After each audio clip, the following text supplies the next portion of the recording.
Quem é este? Por detrás dessa pergunta havia incredulidade ao ver a autoridade e o poder daquela pessoa. Mas para muitos, atrás dessa pergunta, havia questionamento, indignação, acusação. Qual é a sua pergunta ou a sua motivação?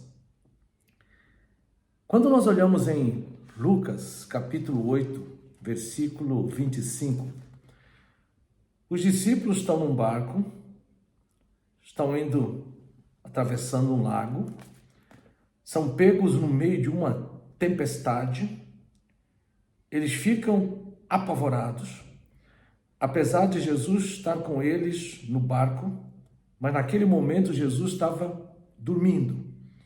E apavorados, atemorizados, eles acordam Jesus, despertam Jesus, dizendo: mestre, nós estamos perecendo, nós estamos morrendo. Como quem diz, você não vai fazer nada. E quando Jesus acorda, versículo 25, então lhes disse: onde está a vossa fé? Em outras palavras, por que vocês estão incrédulos, apavorados? Eles, possuídos de temor e admiração, diziam uns aos outros: quem é este que até os ventos e as ondas repreende e lhe obedecem? Ou seja, quem é este que tem poder, tal poder e autoridade diante das tormentas, dessas terríveis manifestações da natureza? Pergunta de incredulidade, de surpresa, de admiração. No entanto, quem é este? Nem sempre foi causado por uma certa incredulidade.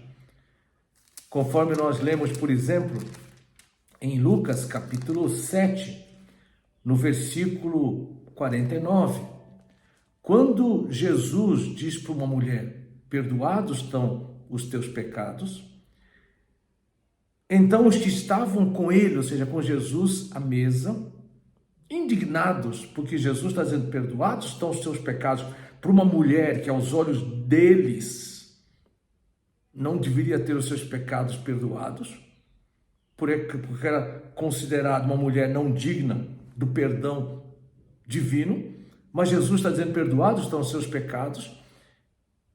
Há uma pergunta. Os que estavam com ele à mesa começaram a dizer entre si: quem é este que até perdoa pecados? Uma pergunta semelhante a esta, quem é este que até perdoa pecados, vai nos levar a entender um pouco melhor o que está por detrás dessa pergunta. É se nós irmos para Lucas, capítulo 5, e nós vamos ver que numa outra situação, de novo, Jesus perdoa pecados. Vendo-lhes a fé, ou seja, a fé dos amigos de um paralítico, que leva um paralítico até Jesus, para que Jesus pudesse curá-lo. Vendo-lhes a fé, Jesus disse ao paralítico: homem, estão perdoados os seus pecados. Lucas capítulo 5, versículo 20.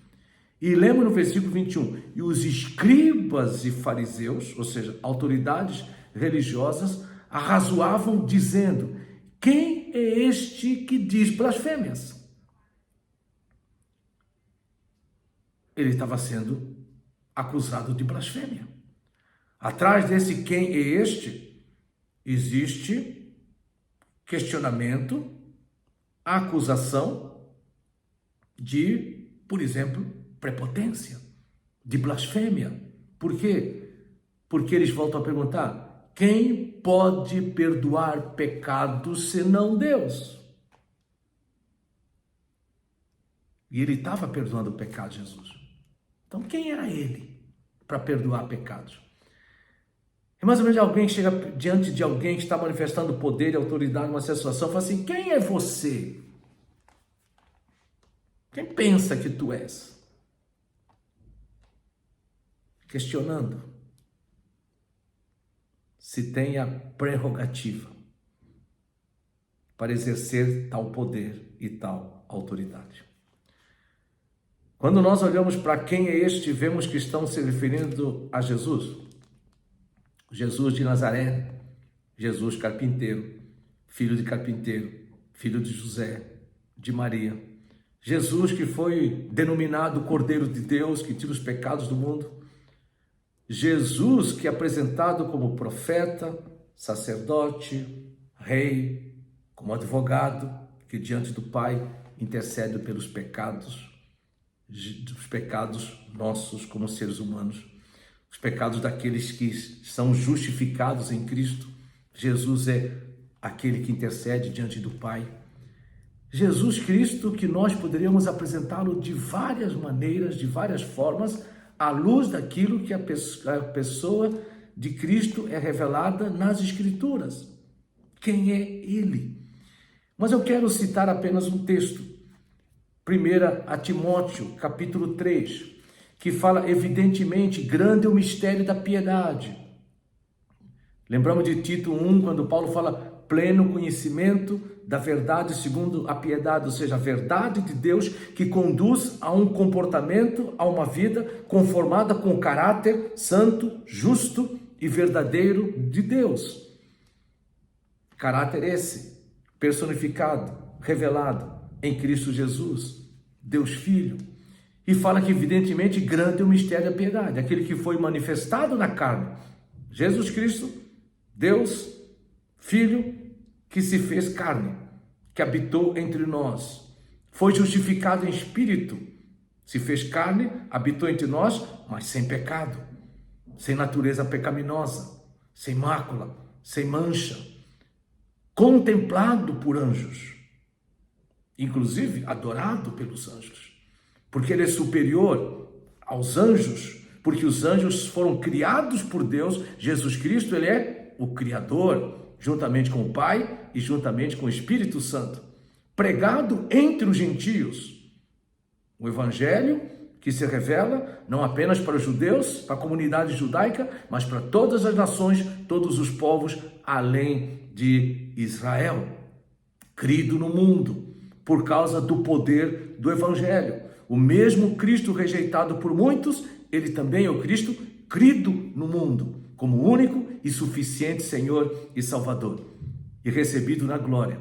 Uma referência à sua subida aos céus, à ascensão dele após a morte pelos pecados na cruz e a ressurreição dentre os mortos, porque ele recebeu um nome que está acima de todo nome, para que o seu nome se dobre todo o joelho e toda língua confesse que Jesus Cristo é o Senhor. Quem é este? Você faz essa pergunta a respeito de Jesus? Uma pergunta que manifesta uma incredulidade, um desconhecimento de quem é ele? Ou uma pergunta que manifesta a indignação, a acusação de que ele está blasfemando quando ele se apresenta como sendo Deus, que tem poder e autoridade sobre tudo e todas as coisas? Quem é ele para você? Um forte abraço.